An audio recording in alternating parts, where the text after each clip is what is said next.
Usa ka abogado patay, laing abogado ug accountant sa Maran, dihang giambush sa Mandawi sa nagsakay og motorsiklo. Batan-on nga nalambigit sa ginadili nga drugas, gipusil patay. Vice Mayor sa Dakbayan sa Sugbo, mihagit sa iyang mga kauban sa konseho pagpasaka og kaso base sa opinyon sa DILG sa pamaagi sa pagbaligya sa yuta sa SRP. Mga empleyado sa planta sa kuryente sa KEPCO mihulga nga magwelga atol sa APEC meetings kung mapakyas ang negosasyon tali sa management ug labor union. Kontribusyon sa mga investors o problema sa drugas gihisgutan sa State of the City Address ni Mayor Paz Radaza.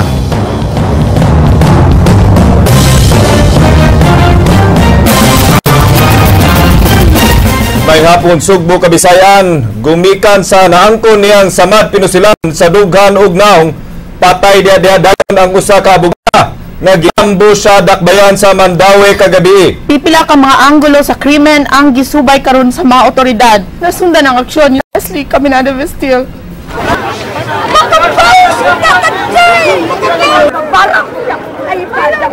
Tataw nga sagol kalagot ug kaguol ang gibati ni Marieta Ocañada samtang nagsud-ong sa namatay niyang anak nga si Attorney Amelie Ocañada Aligre kinsa giambush sa duha ka wala maihing mamuno nga nagmotorsiklo pasado alas 6 kagabi sa may Catalino El Uwano sa Barangay Luok, Dakbayan sa Mandawi. Sakay sa namatay sa gimaniho ining BMW si kanhi Radio 5 anchor ug Mandawi City Administrator Attorney Brixio Buhos ug ang accountant sa ilang gipanag-iyang law firm nga si Anthony Pino. Silang Buhos ug Pino nakaangkon og samad pinusilan og luwas na sa kuyaw nga kahimtang sa sud sa pribadong tambalanan. Nasayran nga padung ihatod ni Aligre si Buhos sa ilang panimay dihang gitaparan og motorsiklo ang ilang gisakyan dayon na musil. Wa na madala sa tambalanan si Aligre human makaangkon og samad pinusilan siyang naong og dughan. Witness nga moving ang sakyanan then tiraan. So while driving, so around from here to 50 meters diyan nagsugod ang pagpamusil sa kuan. Lugay na siya. Lugay na siya nga naibigay siyang bana. Bana na huwag na siya. Dahil na sila. Ay, ang bana na ikabit. Ang iyang bana na ikabit. Dagkakabit yung bana. Gumikan sa itabo, wa na makapugong siyang gibati og nabulgar sa inahan sa namatay ang usa ka posibleng hinungdan sa krimen. Ni aligar kini nga dunay kabit ang bana siyang anak.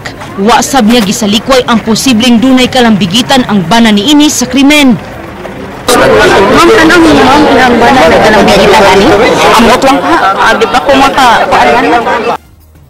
Nasayran nga ang bana sa abogada nga si Ryan kinsa usa ka businessman miduso og annulment case og pending pa kini. Dugang impormasyon nasuta nga naka-stainless na ang pikas tiil sa abogada dihang gibanggaan sa gikatahong kabit siyang bana ni adtong tuig 2009 ug gani nagkinihaay sila. So ato sa pailaman gyud ang ato ang investigation but personally og istorya mi sa ato ang taga homicide og sa IDMB, we have already our own initial findings but we cannot yet divulge it to you kung unsa gyud ang motive ani. Sa labing uhayng kalambuan, duha ka anggulo karon ang gisubay sa kapulisan. Una mo ang kalabutan sa trabaho isip manlalaban ug ang ikaduha mo ang nagkaaslong nga relasyon sa namatay og sayang bana. Nakadawat na sabog hulga sa iyang kinabuhi ang abogada. Di pa mumugna og Special Investigation Task Group ang Police Regional Office 7 ug mag-agad lang sila kang Mandawi City Police OIC Mariano Natuel Jr. kung request kini. Hinuon mo tabang ang PRO 7 sa pagkuha og dugang impormasyon sa pagtumbok sa mga mamumuno. Maghulat kita og unsay mamahimo nga evaluation sa Mandawi City Police Office sa ilang pag-imbestigar. If they think there's a need to create the SITG, mo rekomendar man sila sa atong regional director to find the culprits, to solve the crime. Siyempre, obvious yun medyo malaking impact yan na nangyari. Alang sa Aksyon Bisaya, Leslie Caminado Vestil. Dugang kalambuan sa maong istorya, posible nga ang gitaktak nga empleyado sa law firm nilang Attorney Amelie Aligre o Attorney Brixio Buhos mao'y nagbuhat sa krimen. Kini human manghulga ngadto sa namatay nga abogada. Ani ang follow-up report ni Leslie Caminado Vestil. Retrieve ang footage sa CCTV. Gibutyag ni Mandawi City Police OIC Mariano Natuel Jr. nga dunay kanitrabahante sa law firm nila Aligre ug Boholst ang gitangtang human kini mihim og kalapasan. Giyong mibuhi kini og pagpanghulga ngadto sa abogada mo nga nakahatag kinig pagduda sa kapulisan. Na dunay usa ka employee nga gi-dismiss nila, particularly ni Attorney Aligre. At that time, dunay man gud nga pangitabo nga murag kini nga employee gibaharan kini si Attorney Aligre according sa employee. Apan mas gihatagan gihapon nila gibug-aton ang gibuhayang pamahayag sa inahan ni Attorney Aligre nga nakadawat ang namatay og pagpanghulga gikan siyang bana. Padayon nilang gikontak karon ang bana sa abogada aron ila kining maistorya kalabot sa aligasyon. The most probable kining gina-allege sa mother nga dunay baat manggod ang former husband sa namatay nga si late Attorney Aligre. So murag mas bugat siya. Yes. 90% nga sigurado si Natuel nga si Attorney Aligre ang tuyo sa pagpamanhig tungod sa sirkumstansya sama sa paagi sa pagpamusil. Diin ang giigo mo ang atubang ang bahin sa sakyanan. Makatabang sabon niya ang mga CCTV footages nga ilang gipangkolekta karon kay posibleng nakaagi niini ang mga mamumuno. Nasayran nga ang gunman nagsulobra og kalo. Kung sa Attorney Boholst pa ang target, supposed to be unta tanan nga side sa sakinan tiraan, but ang igo manggod sa bala grouping, so usa lang ka target gyud. May intention siya nga ang iya matiraan it's only the driver. Alang sa Aksyon Bisaya, Leslie Caminadi Vistil.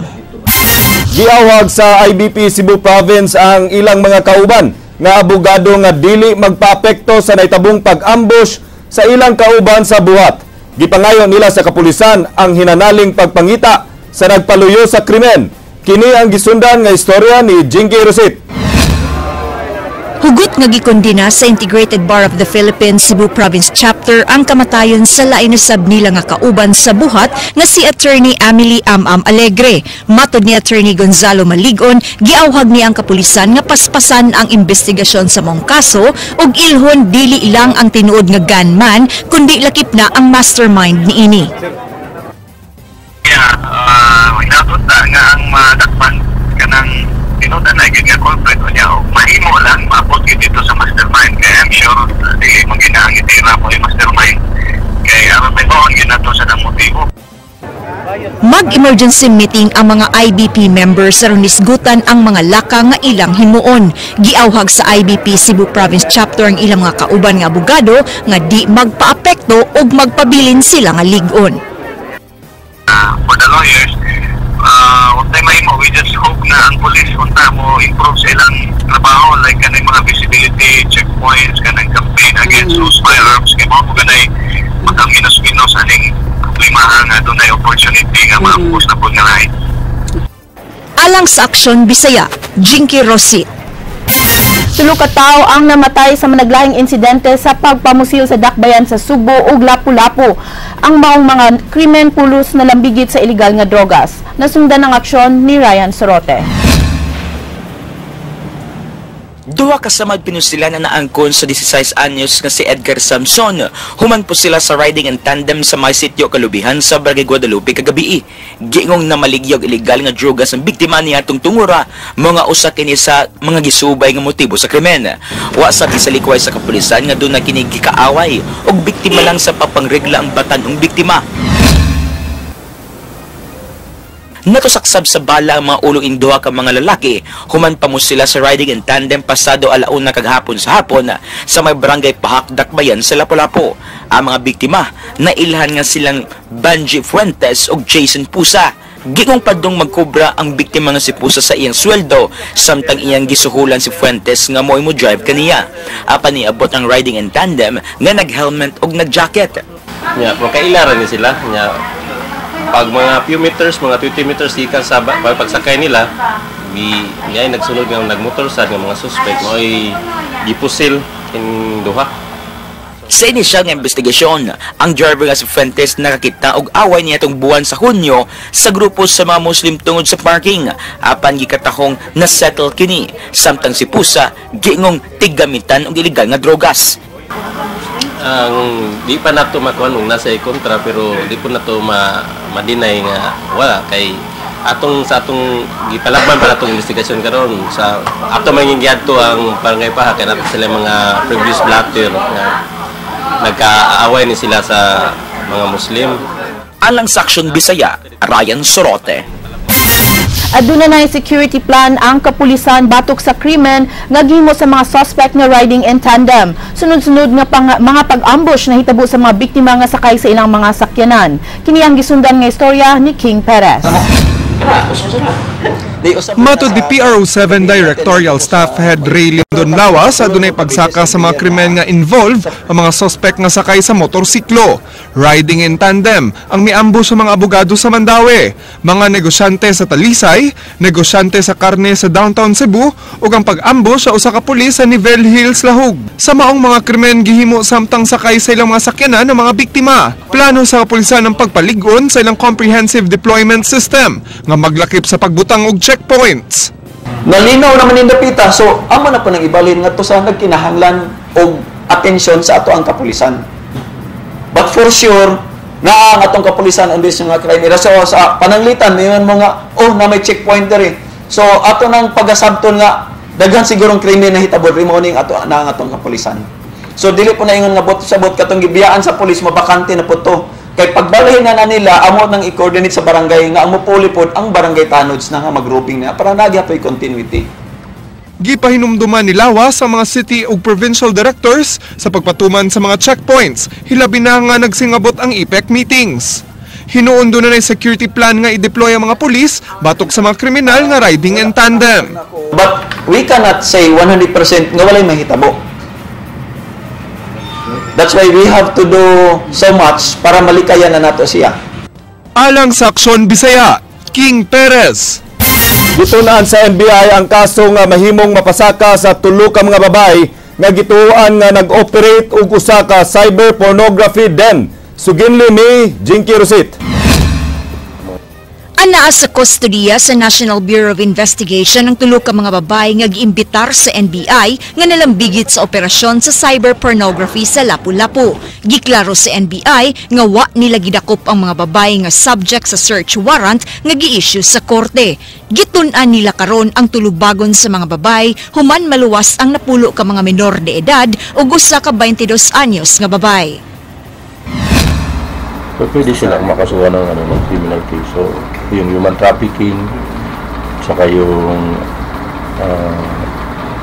violation ng Anti-Pornography, Child Pornography Act. Okay. Saka yung violation ng Cybercrime Prevention Act. Kasi ginagamit nila yung computer sa pag-commit ng crime. Kinahanglan pa nilang kuhaon ng testimonya sa mga bata bisan sa mga ebidensya nga na-recover gikan sa tulo ka mga balay nga ilang gironda. Although sa London, sabi ng mga London police, may airtight case na sila doon. Kasi sa London, yung mere possession lang ng mga pornographic materials containing minors, airtight na yan. Hindi katulad sa atin na kukuha ka pa ng mga testimony doon sa mga possible victims. Pagkakaron ang gihimo sa DSWD mao ang counseling sa mga na-rescue sa Interagency Council Against Trafficking. Nagtinguha ang NBI nga mahimo untang usa ka city ordinance sa tanang syudad ang pagdili sa mga langyaw sa pagkuyog ug usa ka menor de edad hilabi na niadto mo check-in sa hotels. Alang sa Aksyon Bisaya, Jinky Rosit. Gawa sa police visibility nagpakatap karon og mga tarpaulins ang kapulisan nga nagpakita sa mga modus operandi sa mga kawatan aron mapahimangnuan ang publiko. Miuban si King Perez sa kalihukan sa kapulisan. Namutang og mga tarpaulins kabahin sa mga nagunang modus operandi sa mga kawatan ang Cebu City Police Community Relations. Lakip ni ini ang bubblegum gang ug laglag barya kundi dili lang sa jeep mahimo ang maong modus. Human masayri nga nagamit na ang laglag barya sa mga nagpark nga sakyanan. Giuna sa PCR ang pagbutang og tarpaulin sa mga parking areas, sa mga commercial establishments ug simbahan. Hinuon na neutralize na sa kapulisan ng usa ka laglag baryagang. Nagipanguluhan ni Edna Garcia kinsa mo'y responsable sa mga miaging insidente sa laglag barya sa dakbayan sa Sugbo, Lapu-Lapu ug Mandawi.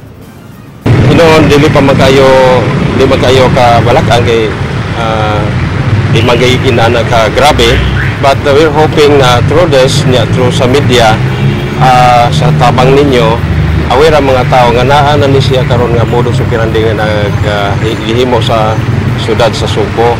Nahimong tip sa kapulisan aron di mabiktima mao ang dili managad sa mga kadudahang tao, pagkuha og hulagway o video sa kadudahang tao, paglak sa sakyanan ug pagsumbong dayon sa otoridad. Mahimo sab nga tawgan kining mga hotline sa kapulisan. Dili nila kaila, kinala dili nila tubayan. Basic kayo nga pagpainomdom na lang na do not talk to strangers. Tambag ni PRO7 Directorial Staff Head Ray Lindon Lawas nga di na lang musukol sa mga kawatan kung way igong kapasidad.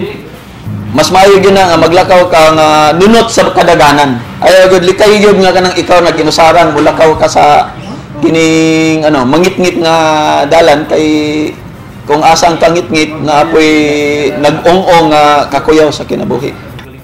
Alang sa Aksyon Bisaya, King Perez.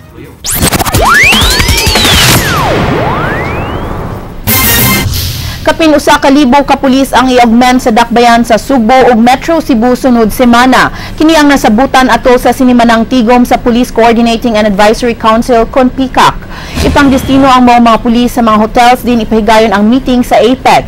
Duna sa ipakatap sa kadalanan diin moagi ang mga delegado. Sunod semana ipatawag sab sa PCAC si Cebu City ABC President Philip Safra ug tinago Barangay Captain Joel Garganera aron sabutan ang augmentation sa mga tanod.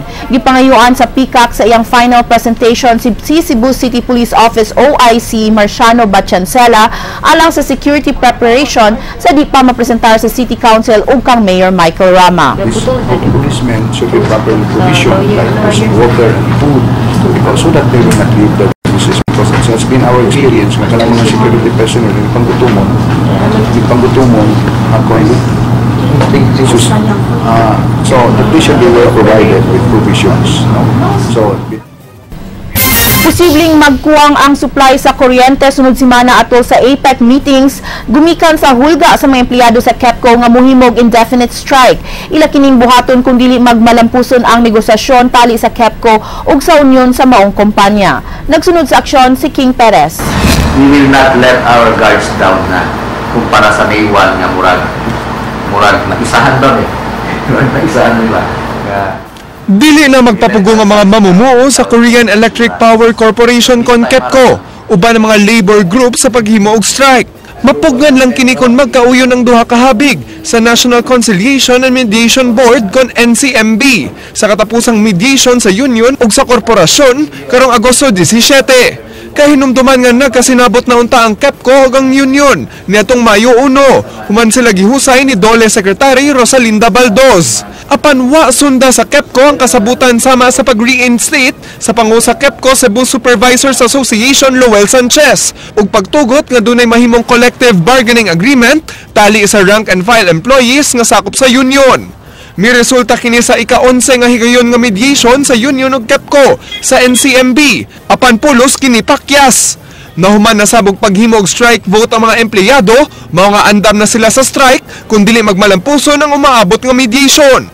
Dili man gani ni siya ma-resolve or masitol with the help of the government intervention. So mo dayon na gid mi.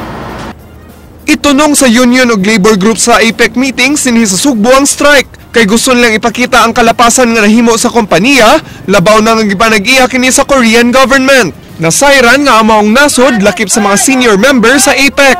Pinaagi sa strike mahimo kining leksyon sa gobyerno ingon man sa ubang nasod nga di magpahimo sa mga mamumuo dinhi sa Pilipinas. Sa maong paagi sab makaapelar sila sa Korean government nga mosugot silang gipangayo. Now we also want to point out nga as what the government had advertised that this APEC thing could lead us to economic progress, not only to the capitalist but also to the labor side.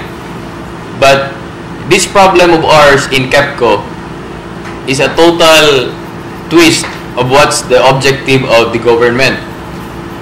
Kung mahinayon ng strike, kipanglantawan nga maapektahan ang power supply sa tibok Visayas grid ug siguradong maapektahan ang APEC meetings. Alang sa Aksyon Bisaya, King Perez. Matod ni Cebu City Vice Mayor Edgar Labella nga di naangay lalisan ang opinyon sa Department of Interior and Local Government sa legality sa pagbaligya sa South Road properties. Kinahanglan kuno nga dadto na kini sa korte. Inay mubuhi og wag tuo nga mga pulong ngadto sa publiko. Wa ni hinoy gitumbok si Labella kung kinsa ang iyang gipasabot apan klaro og tataw nga iyang giigo ang siyam sa napo ka mga konsehal nga sakop sa BOPK nga nagpa-presscon kagahapon may tungod sa maong issue. Buot sa Vice Mayor nga kung gusto silang masettle ang maong issue, kinahanglang dunay musangat og kaso sa korte aron ang korte na mao'y mo desisyon niini. Kagahapon gipahibaw ni Mayor Michael Rama nga ideposito karong adlaw ang 6.7 billion pesos nga pasiunang bayad sa SRP lots nga gipalit sa SM Prime Holdings, Ayala ug Philinvest. Kaliwa sa plano sa Cebu City Government nga ibalhin ang Cebu South Bus Terminal padayon kining palambuon sa Kapitolyo. Gani nangayo ang CSBT Management og 130 million pesos alang sa sunod tuig.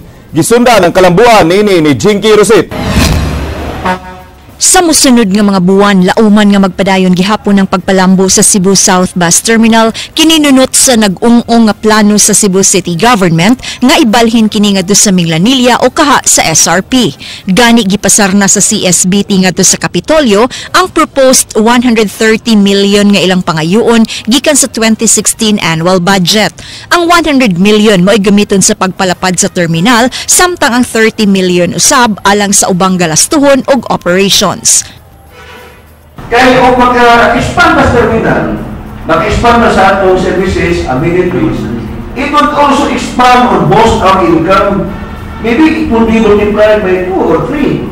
No?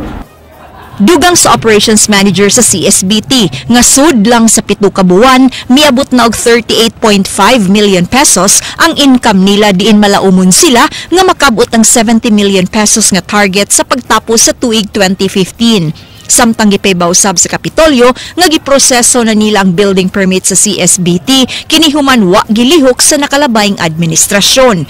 Bisan ang electrical permit alang sa pagpalambo sa air conditioning gikan sa single phase paingon sa phase 3 posibleng mahitabo na karong buwan sa Oktubre.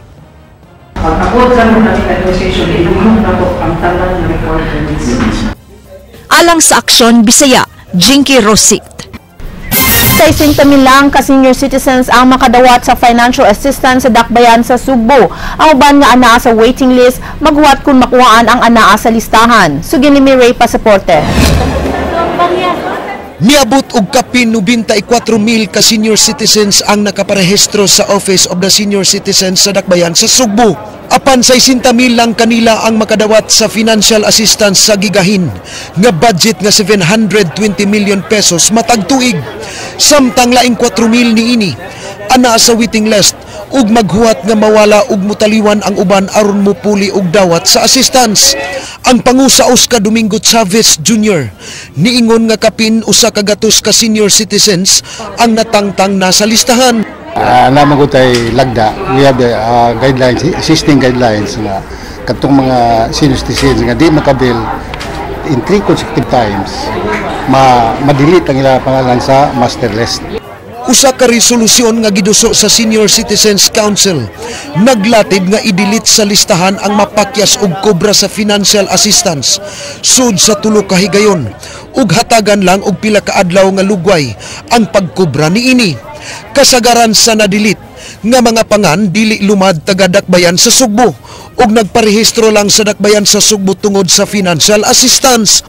Sa to pa dili ni sa dili ka nagi ka every billman lagi ka gid uban dili magkadawon pa mo ganing adto. Naglaom si Chavez nga adunay distribution sa financial assistance sunod buwan. Human gipahibaw ni Mayor Michael Rama nga nibayad ang 3 ka developers nga nakadaog sa bidding sa SRP. Alang sa Aksyon Bisaya, Ray Pasaporte. Kalambuan nga nahatag sa mga investors ug hagit sa pagsulbad sa problema sa drogas mo'y gihusgutan sa State of the City Address ni Mayor Paz Radasa sa Dakbayan sa Lapu-Lapu. Mitambong sa mga kaliukan si Leslie Caminada Vistil. That is why you accomplished so much. Sa ikapat nga State of the City Address ni Lapu-Lapu Mayor Paz Radasa, iyang gipabuhagay ang mga nakontribute nga kalambuan sa mga investors sa Lapu-Lapu. Lakip na niini ang GMR Megawide ug Mactan Cebu International Airport nga gipalambu pagmaayo. Gipasalig ni Radasa ang mga taxes nga gikan sa mga business establishments iyang madapat sa proyekto sa Dakbayan sa Lapu-Lapu aron makapahimulos ang tanang upunganon. And accountability as the cornerstone of good governance. Now, we're reaping the fruits of our effort in bringing back investors' confidence. Your tax statement, rest assured, is manual spent and will be for the benefit of our people. Iyang gipakita ang kalambuan sa mga kadalanan sa Dakbayan sa Lapu-Lapu nga kaniadto problema sa mga lumulupyo tungod sa kagubaon ini. Nasulbad usab niya ang problema sa drainage sa pipila ka mga lugar sa Dakbayan. Gipalambu usab ang edukasyon sa Dakbayan sa Lapu-Lapu pinaagi sa pagpanindot sa Lapu-Lapu City College nga adunay kapin 1,500 ka mga tinun-an. For our youth to be able to succeed in line that to get quality education. And providing quality education requires that we address shortage of classrooms. Since the middle of last year and until now, we have constructed 115 classrooms. We have spent 124 million pesos for it. Gihangyo ni Radasa ang kapulisan sa pagsulbad sa problema sa gidili nga drogas ug gihangyo ang mga taga-upon nga magtinabangay sila sa pagpuon niini. To further intensify the fight against drug. I said this before.